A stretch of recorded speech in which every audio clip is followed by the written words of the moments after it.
Y vamos a empezar a tocar algunos de los temas que me pidieron, que son principalmente lo que es la tromboflebitis y la trombosis venosa profunda. Tromboflebitis, que es un concepto que es muy generalizado y llegan muchos pacientes en ocasiones a consulta y decirnos, es que tuve flebitis o tengo el antecedente de una flebitis. Entonces vamos a intentar aclarar un poquito estos términos para saber de qué estamos hablando cuando nosotros, los angiólogos, nos referimos a una tromboflebitis. Por definición, es la inflamación de la pared de una vena asociada a una trombosis. Esta puede ser secundaria a una infección o puede ser estéril, es decir, causada por alguna causa que no tenga nada que ver con la infección. Generalmente se refiere al sistema venoso superficial de los brazos y de las piernas. Ahorita vamos a profundizar un poquito más en eso. Y las principales causas de una tromboflebitis son desde el trauma, un golpe, una agresión directa sobre la vena, que esto puede ser causada por medicamentos. Entonces es bastante común que después de que nos pongan un medicamento en la vena o nos tomen una muestra de sangre, se puede presentar esto. Se presenta también con relativa frecuencia en las varices, en datos de infecciones se puede ver, e inclusive es un dato de alarma y que puede levantar las banderas rojas porque en algunos cánceres muy específicos se asocian a esto. Vamos a aclarar que, digamos, cuando nos referimos al sistema venoso profundo y superficial, digamos, las piernas están formadas por tres sistemas de venas. Uno que se llama superficial, que está formado principalmente por dos venas que se llaman safenas, mayor y menor, interna o externa. Magna o parva, tiene diferentes nombres, pero básicamente dejémoslo en safenas. El sistema venoso profundo, que es el más importante, que lleva 80-90% de la sangre de la pierna, son las ilíacas, la femoral, las popliteas y las tibiales, y las comunicantes, que como su nombre lo dicen, comunican un sistema con el otro. Entonces aquí tenemos una imagen en la que pueden ver la safena interna o mayor se forma en la parte anterior de la pierna, en la parte de adentro, la cara de adentro de la pierna, sube por la parte de adentro de la pierna, la parte de adentro del muslo y llega hasta la ingle. La safena externa se forma por atrás del tobillo, sube por la parte de atrás de la pierna y llega atrás de la rodilla. Aquí tenemos los tres sistemas. Digamos, esta es la safena, este es el sistema venoso profundo, que es el más importante, lleva 80-90% de la sangre de la pierna, y estas son las venas comunicantes. Ahora, la trombosis venosa superficial es difícil de decir qué tan frecuente es porque muchas veces pasa desapercibida. En Estados Unidos se reporta una incidencia de 125,000 casos anuales y esto varía, digamos, de un 3 a un 11%. Generalmente se consideraban benignas y no se les daba mucha importancia. Diga, es un trombo superficial, no pasa nada. Sin embargo, se ha visto que varía mucho, pero desde un 6 hasta un 44% se asocian a una trombosis venosa profunda. Y de estos, hasta un 30% se asocian a embolia pulmonar. Más adelante vamos a aclarar un poco esto, pero esto significa que un fragmento de ese coágulo se va de esa vena y va a parar al pulmón. Y esto puede ser desde no dar ningún síntoma y ser un hallazgo hasta causar síntomas muy severos como sensación de falta de aire e inclusive es una causa de muerte súbita. La trombosis venosa superficial generalmente se localiza en la mayor parte de los casos en la safena mayor, hasta en un 80%, y en la menor de un 10 a un 20%. Es mucho más común en la presencia de varices. Hasta 60% de las personas que tienen varices en algún momento pueden llegar a tener esto. Otros factores de riesgo, como ya les dije, son catéteres, medicamentos, el uso de hormonas, cualquier medicamento hormonal, principalmente en mujeres, los anticonceptivos, algunas enfermedades autoinmunes, el cigarro y estos dos síndromes que les comenté en un principio que se asocian a cáncer, principalmente a cáncer de mama. Aquí tenemos unas imágenes de cómo se ven. Se ve como un gusano rojo por delante de la piel. Cuando es agudo, cuando está empezando, se pone rojo, se pone caliente y duele mucho. Conforme va pasando el tiempo, se queda manchado y se sigue sintiendo duro, inclusive se puede ver, como lo ven aquí, con una tonalidad un poco café ocre. ¿Cómo se diagnostica esto? Bueno, pues el diagnóstico de esto es a través de la clínica, es revisando al paciente y a través de un Doppler, que es un ultrasonido, se realiza el estudio de la extensión de esto para ver hasta dónde llega, porque como ya les comenté, es bastante común que una trombosis superficial involucre el sistema venoso profundo. ¿Cuál es el tratamiento de las trombosis superficiales? Generalmente son medidas locales y antiinflamatorios. Dependiendo de su localización y cercanía del sistema venoso profundo de las comunicantes, puede estar indicada la anticoagulación y hay algunos casos en los que está indicada hasta la cirugía. Pero ¿por qué se forman los coágulos? ¿Sí? Para entender por qué se forma un coágulo, tenemos que entender que en nuestro cuerpo hay un triángulo, una triada que se llama triada de Erup, que es un triángulo que mantiene un equilibrio y tiene 3 picos, 3 puntas. Uno está dado por el endotelio. El endotelio es la parte más interna que recubre las venas.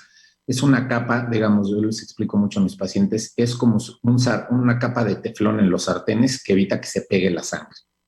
El otro es un estado de hipercoagulabilidad, es decir, algo que favorezca que la sangre pueda formar coágulos. Y el otro es alteraciones en el flujo de la sangre. Sí. Entonces, estos 3 casos fueron descritos desde 1870 por un doctor que se llama Virchow. Entonces, ¿qué nos puede causar este desequilibrio, que se desacople este triángulo? Pues, las cuestiones de hipercoagulabilidad, o sea, estados que nos hacen que seamos más factibles de formar coágulos, deficiencias de ciertas proteínas en la sangre, el tratamiento con hormonas, la presencia de algún tumor maligno, un cáncer, estados de infección, y en el embarazo y en el puerperio, sobre todo en el puerperio, es decir, los 40 días después del parto, que es cuando más desequilibrio hormonal se presenta. ¿Qué nos va a dañar esta capa de teflón que les comentaba? Pues un trauma directo, como ya les dije, cuando se toma una muestra, se pone un medicamento o se introduce algún catéter o algo a través de esta vena. Y cuando la sangre se mueve menos. ¿Cuándo se mueve menos? Pues cuando se baja la presión, cuando somos sedentarios, nos quedamos todo el día sentados o acostados sin cambiar de posición, los pacientes obesos y en el embarazo. Como ya les explicaron, parte del flujo de la dirección de este flujo está dado por una válvula. La válvula se abre, pasa la sangre. Cuando la válvula se cierra la válvula y evita que la sangre se regrese. Estas son las famosas válvulas y esta zona es de aquí donde se junta, donde empieza la válvula con la pared, es lo que se llama la cúspide de la vena. De la válvula. Esto es muy importante porque es ahí en donde generalmente se empiezan a formar los coágulos. Para que se forme un coágulo generalmente tiene que haber varios factores. Uno solo no es lo habitual. Generalmente hay un desequilibrio en algún momento que jala hacia un punto este triángulo que les comenté. Entonces, el coágulo se forma dentro de las cúspides de las válvulas y conforme se van llegando a pegar las células de la sangre, pues se va juntando una con otra, con otra, con otra, y de repente se obstruye el paso de sangre. Esto causa que se hinche la pierna por las razones que ya explicó el doctor Ricardo, y hace que el trombo se expanda, se extienda. La sangre que no se mueve se coagula. Y esto hace que aumente la presión. Entonces, ¿cuáles son los factores de riesgo para tener una trombosis? Pues todos estos que ven aquí, ¿no? Desde edad, tanto de edad, los principios, los extremos de la vida, tanto jóvenes como ya adultos, ¿sí? El estado perioperatorio, trauma, cáncer, todo esto que ya mencionamos, ¿no? Ahora, en la trombosis venosa profunda, el trombo tarda más o menos de 4 a 6 días en adherirse a la pared de la vena y este es el periodo que es el más peligroso durante un cuadro de trombosis. ¿Por qué? Porque es en este periodo cuando el coágulo se puede desprender de la zona en la que se formó e ir a parar al pulmón. Después, conforme se tapa la vena, se empiezan a abrir otras venitas o se dilatan venas para intentar pasar y permitir el flujo de la sangre. Esto es muy similar al tráfico. Cuando hay un accidente en una vía principal, pues todos los coches intentan irse por otras calles para seguirse moviendo. Y el coágulo, el propio cuerpo lo va a desaparecer con el tiempo en la gran mayoría de los casos, pero este es un periodo que tarda de 3 a 6 meses. La trombosis venosa profunda, la gran mayoría, más del 90%, se localizan en las piernas, ¿sí? De estas, generalmente del 60% se localizan, es decir, de la rodilla hacia abajo, y muchas de ellas pueden no dar molestias. Solamente un 6% son las que se localizan más proximales, es decir, más hacia las venas más grandes de la pierna, en la región de la ingle. La trombosis venosa profunda es un evento que es sumamente frecuente, ¿sí? Varía de 50 a 100 casos por cada 100,000 habitantes. Ahora, si le sumamos los casos de embolia pulmonar, esto aumenta en un 25% y su incidencia va aumentando conforme va aumentando la vida. El riesgo se va aumentando cada 10 años que vamos pasando, esto sumado a los otros factores de riesgo que ya les había mencionado. Entonces, pero para que se den una idea, 1 de cada 12 adultos mayores va a tener un episodio de una enfermedad tromboembólica en algún momento de su vida. ¿Sí?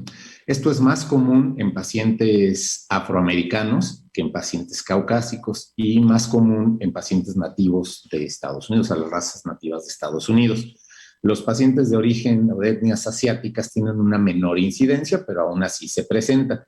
También se ve que hay cierta predisposición climática, es decir, se ve más en los meses de frío, ¿sí? Tanto en el hemisferio norte como en el hemisferio sur. Y una vez que se presenta una trombosis, el riesgo de recurrencia es alto, ya sea en esa pierna o en la otra, sobre todo si no se controlan los factores que le dieron origen. Y esto va desde un 10 hasta un 30%.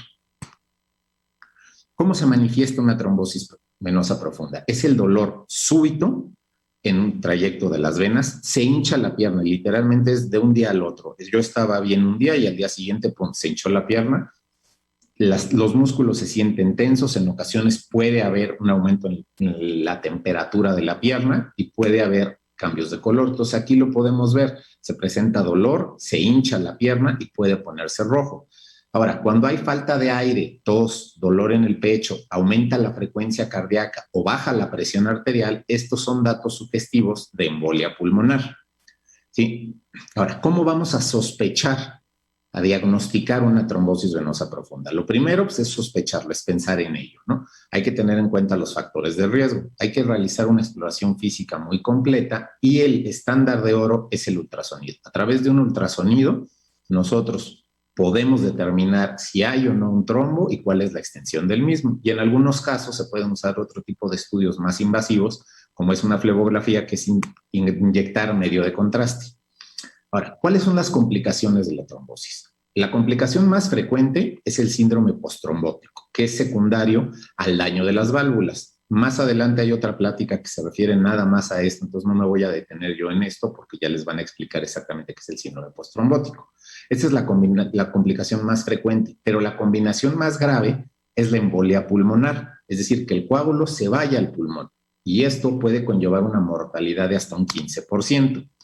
Entonces, ¿cómo se manifiesta esto? Es un evento súbito de dolor en el pecho, falta de aire, tos, en ocasiones puede haber tos con sangre o con flemas o con un aspecto asalmonado de la tos, ¿sí? Y aquí lo vemos, el coágulo llega de las piernas, pasa por las venas, llega al corazón y a través del corazón pasa directamente a los pulmones. Aquí sí me gustaría aclararles que es un concepto equivocado. Mucha gente dice, no, es que tengo un coágulo en la pierna y se me va a ir al cerebro, se me va a ir a... Sí es cierto, sí se puede ir, pero para que eso pase, tiene que haber una normalidad congénita en el corazón que no es tan común de verse. Entonces, para términos generales, los coágulos de las piernas van a parar al pulmón. ¿Sí? Muchas gracias por su atención y más adelante, en caso de alguna duda, la contestamos con todo gusto.